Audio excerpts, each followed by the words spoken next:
Hey, good morning.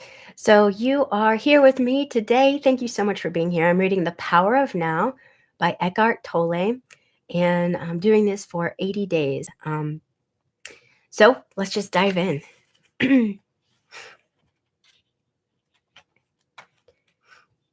All right. I'm going to start with the first quote in his book.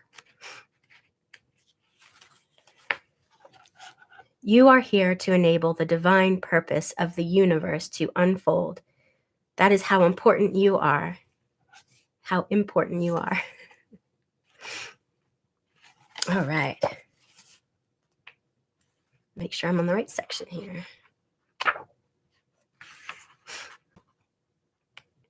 Okay. Today's section is called Emotion, the body's reaction to your mind. What about emotions? I get caught up in my emotions more than I do my mind. Mind, in the way I use the word, is not just thought.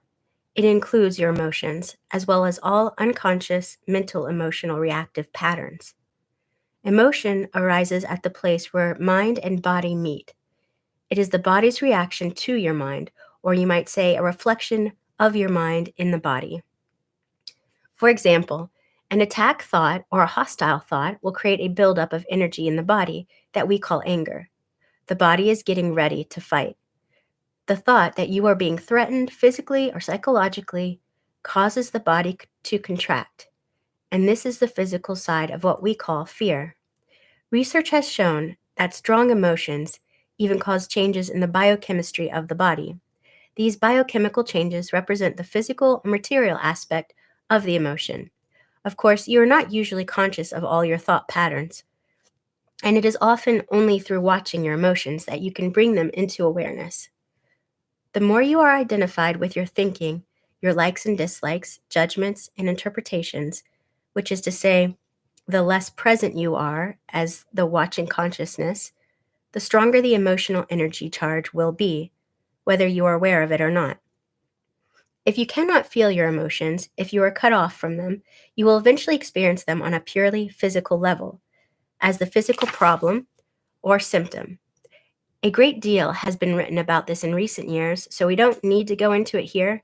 A strong unconscious emotional pattern may even manifest as an external event that appears to just happen to you. For example, I have observed that people who carry a lot of anger inside, without being aware of it and without expressing it, are more likely to be attacked verbally or even physically by other angry people, and often for no apparent reason. They have a strong emanation of anger that certain people pick up subliminally and that triggers their own latent anger. If you have difficulty feeling your emotions, start by focusing attention on the inner energy field of your body. Feel the body from within. This will also put you in touch with your emotions. We'll explore this in more detail later.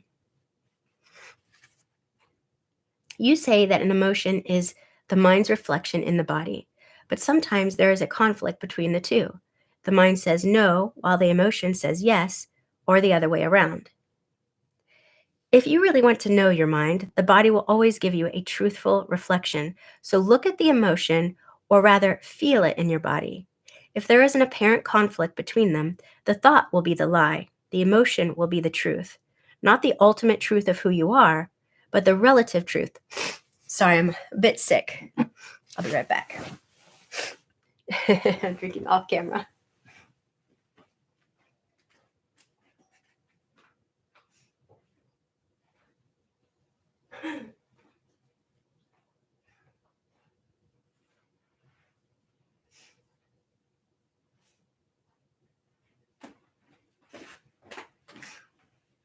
I may have to take these occasional breaks throughout this one. I have warm water with honey, so that's sort of helpful. Okay, here we go. Ah, okay. Hmm. Conflict between surface thoughts and unconscious mental processes is certainly common. You may not yet be able to bring your unconscious mind activity into awareness as thoughts, but it will always be reflected in the body as an emotion. And of this, you can become aware. To watch an emotion in this way is basically the same as listening to or watching a thought, which I described earlier. The only difference is that while a thought is in your head, an emotion has a strong physical component and so is primarily felt in the body. You can then allow the emotion to be there without being controlled by it. You no longer are the emotion, you are the watcher, the observing presence. If you practice this, all that is unconscious in you will be brought into the light of consciousness. So, observing our emotions is as important as observing our thoughts? Yes. Make it a habit to ask yourself, what's going on inside me at this moment? That question will point you in the right direction. But don't analyze, just watch. Focus your attention within. Feel the energy of the emotion. If there is no emotion present, take your attention more deeply into the inner energy field of your body. It is the doorway into being. An emotion usually represents an amplified and energized thought pattern. And because of its often overpowering energetic charge, it is not easy initially to stay present enough to be able to watch it. It wants to take you over, and it usually succeeds unless there is enough presence in you. If you are pulled into unconscious identification with the emotion through lack of presence, which is normal, the emotion temporarily becomes you. Often a vicious circle builds up in between your thinking and the emotion. They feed off each other. The thought pattern creates a magnified reflection of itself in the form of an emotion, and the vibrational frequency of the emotion keeps feeding the original thought pattern. By dwelling mentally on the situation, event, or person that is the perceived cause of the emotion, the thought feeds energy into the emotion, which in turn energizes the thought pattern, and so on. Basically, all emotions are modifications of one primordial, undifferentiated emotion that has its origin in the loss of awareness of who you are beyond name and form. Because of its undifferentiated nature, it is hard to find a name that precisely describes this emotion. Fear comes close, but apart from a conscious sense of threat, it also includes a deep sense of abandonment and incompleteness. It may be best to use a term that is undifferentiated as that basic emotion and simply call it pain. One of the main tasks of the mind is to fight or remove that emotional pain, which is one of the reasons for its incessant activity. But all it can ever achieve is to cover it up temporarily. In fact, the harder the mind struggles to get rid of the pain, the greater the pain. The mind can never find the solution, nor can it afford to allow you to find the solution because it is itself an intrinsic part of the problem. Imagine a chief of police trying to find an arsonist when the arsonist is the chief of police. You will not be free of that pain until you cease to derive your sense of self from identification with the mind, which is to say, from ego. The mind is then toppled from its place of power, and being reveals itself as your true nature. I'll be right back. Sorry about being sick today. I'm going to keep going with this 80 days, no matter how sick I am. Well, to the best of my ability, anyhow.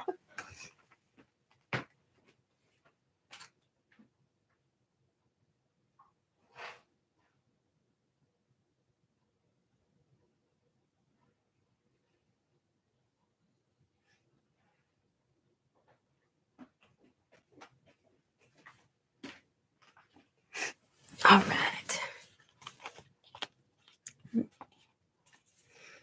Yes, I know that you are going to ask. I was going to ask, what about positive emotions such as love and joy? They are inseparable from your natural state of interconnectedness with being. Glimpses of love and joy, or brief moments of deep peace, are possible whenever a gap occurs in the stream of thought.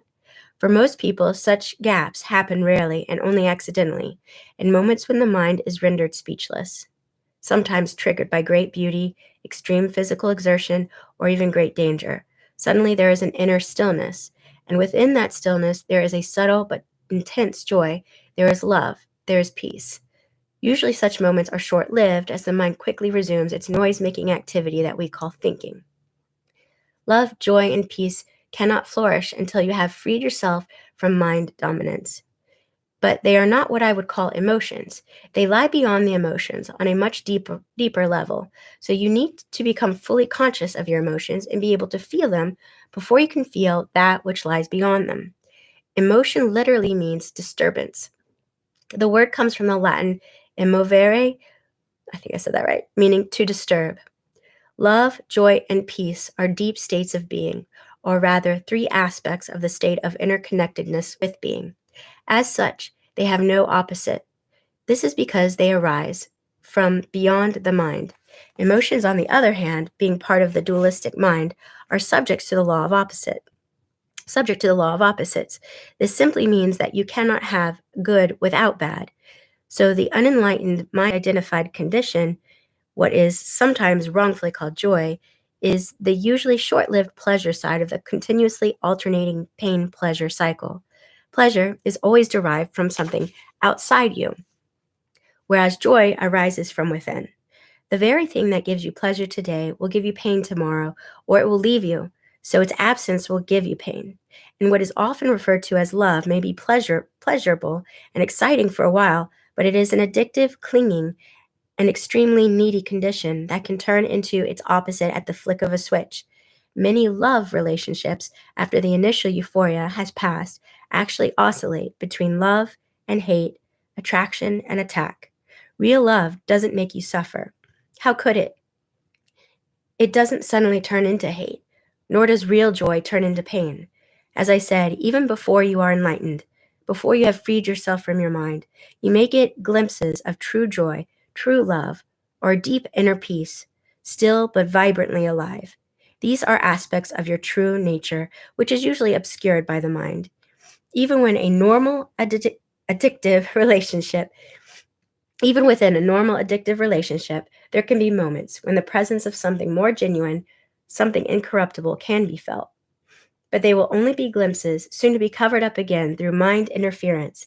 It may then seem that you had something very precious and lost it, or your mind may convince you that it was all an illusion anyway. The truth is that it wasn't an illusion, and you cannot lose it. It is part of your natural state, which can be obscured, but can never be destroyed by the mind. Even when the sky is heavily overcast, the sun hasn't disappeared. It's still there on the other side of the clouds. I'll be right back. All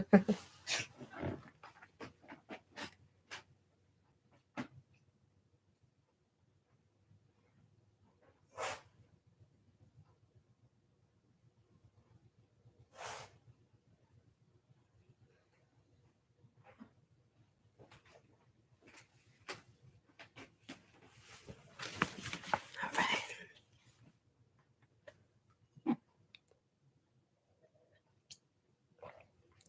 Okay. The Buddha says that pain or suffering arises through desire or craving, and that to be free of pain, we need to cut the bonds of desire. All cravings are the mind seeking salvation or fulfillment in external things and in the future as a substitute for the joy of being. As long as I am my mind, I am those cravings, those needs, wants, attachments, and aversions. And apart from them, there is no I, except as a mere possibility, an unfulfilled potential, a seed that has not yet sprouted. In that state, even my desire to become free or enlightened is just another craving for fulfillment or completion in the future. So don't seek to become free of desire or achieve enlightenment. Become present. Be there as the observer of the mind. Instead of quoting Buddha, be the Buddha. Be the awakened one, which is what the word Buddha means. Humans have been in the grip of pain for eons, ever since they fell from the state of grace, entered the realm of time and mind, and lost awareness of being. At that point, they started to perceive themselves as meaningless fragments in an alien universe, unconnected to the source and to each other. Pain is inevitable as long as you are identified with your mind, which is to say, as long as you are unconscious, spiritually speaking. I am talking here primarily of emotional pain, which is also the main cause of physical pain and physical disease. Resentment, hatred, self pity, guilt, anger, depression, jealousy, and so on, even the slightest irritation, are all forms of pain, and every pleasure or emotional high contains within itself the seed of pain. its inseparable opposite, which will manifest in time. Its inseparable opposite, which will manifest in time. Anybody who has ever taken drugs to get high will know that the high eventually turns into a low, that the pleasure turns into some form of pain. Many people also know their own experience, how easily and quickly an intimate relationship can turn from a source of pleasure to a source of pain. Seeing from a higher perspective, both the negative and the positive polarities are faces of the same coin. We are both part of the underlying pain that is inseparable from the mind identified egoic state of consciousness. There are two levels to your pain: the pain that you create now, and the pain from the past that still lives on in your mind and body. Ceasing to create pain in the present and dissolving past pain. This is what I want to talk to you about now. All right, so that'll be chapter 2 tomorrow.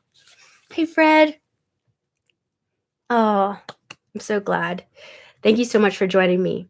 And I will see you tomorrow. And hopefully, today is the worst of my sickness. We'll see. Bye.